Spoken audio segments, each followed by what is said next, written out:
En JavaScript, il existe un petit raccourci vraiment sympathique pour écrire des objets. Admettons par exemple qu'on veuille créer un héros. On va avoir par exemple const hero. On va pouvoir y indiquer par exemple un name. On va pouvoir lui donner aussi une arme.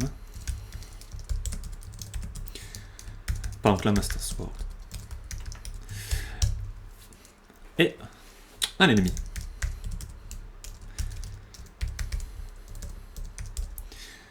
Si j'affiche un peu le résultat, ça nous donne du coup l'objet qu'on a exactement créé. Jusque là, il n'y a pas de surprise. Maintenant, admettons que j'ai déjà accès à son name et à son weapon via une variable. Je peux ajouter ces variables très facilement, par exemple const name égale link. Et ensuite, si par exemple je veux remplacer son name, je vais faire name de point, et bien c'est le name. Hop, je lance et j'ai exactement le même résultat. Je peux faire pareil avec weapon, par exemple const weapon master sword. Et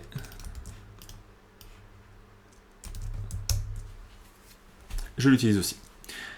Et là, tout simplement, ce qu'on appelle le raccourci pour les noms de propriétés, ou en anglais shorthand property names, c'est tout simplement si on a une variable qui a exactement le même nom que la clé qu'on veut donner pour sa valeur à cet objet, on peut tout simplement supprimer la partie droite, la partie valeur, supprimer les deux points, et il va automatiquement ajouter la valeur de name sur la clé name.